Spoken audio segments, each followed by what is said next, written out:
બનાસકાંઠા જિલ્લાના ધાનેરા તાલુકાના વીંછીવાડી ગામ ખાતે ધાનેરા અને પાથાવાડા પોલીસ મથકે 52 ગુનામાં પકડાયેલ દારૂના જથ્થાનો બુલડોઝર ફેરવીને નાશ કરાયો હતો। પકડાયેલ દારૂમાં કુલ બોટલો 25,000 અને 68નો નાશ કરાયેલ, જેની આશરે કિંમત 44,42,989 હતી। પકડાયેલ દારૂ જથ્થો નામદાર ધાનેરા તેમજ દાંતીવાડા કોર્ટના હુકમ પ્રમાણે 4 પંચોની રૂબરૂ હાજરીમાં નાશ કરાયો હતો, જેમાં ડીવાયએસપી થરાદ અને ધાનેરા નાયબ કલેક્ટર તેમજ મામલતદાર તથા ધાનેરા પોલીસ સ્ટાફ હાજર રહ્યો હતો। જો કે કોઈ ચૂક ના થાય તેથી એરિયાને કોર્ડન કરી દારૂના જથ્થાનો નાશ કરાયો હતો।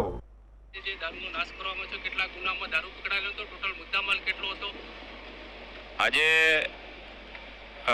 એસડીએમ ધાનેરા જે સાહેબ છે એમની અધ્યક્ષસ્થાને અને નામદાર કોર્ટના હુકમ પ્રમાણે આમાં પાથાવાડા પોલીસ સ્ટેશન અને ધાનેરા પોલીસ સ્ટેશન એ 2 પોલીસ સ્ટેશન છે અને ધાનેરા કોર્ટ અને દાંતીવાડા કોર્ટના હુકમ પ્રમાણે આજે દારૂનો નાશ જે IMFL છે એનો નાશ કરવા માટેનો કાર્યક્રમ અત્યારે ચાલુ છે।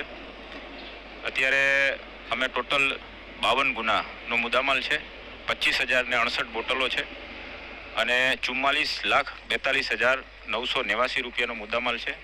આ મુદ્દામાલ અત્યારે અમે નાશ કરવા જઈ રહ્યા છીએ। પૂરતા પ્રમાણમાં પોલીસ સ્ટાફ અમારો રાખેલો છે। કોઈ પણ પ્રકારનો અનિચ્છનીય બનાવ ન બને તેની પૂરેપૂરી તકેદારી રાખવામાં આવેલી છે। આખો વિસ્તાર છે એ કોર્ડન કરી લીધેલ છે। સરકારી જગ્યા ઉપર અત્યારે આ દબાણનું આપણે નાશનું કાર્યક્રમ ચાલી રહ્યો છે અને થોડી જ મિનિટોમાં સંપૂર્ણપણે નાશ થશે। એમના જે ડેબ્રીઝ છે એને વ્યવસ્થિત મતલબ દૂર કરવામાં આવશે અને પંચો રૂબરૂ આ બધી કાર્યવાહી છે એ 4 પંચોની હાજરીમાં થઈ રહી છે। નામદાર કોર્ટના હુકમ પ્રમાણે થઈ રહી છે અને એના જે સેમ્પલ હોય કોર્ટના હુકમ પ્રમાણે એ સેમ્પલ પણ અમે રાખી દીધા છે અને આ કાર્યવાહી થશે।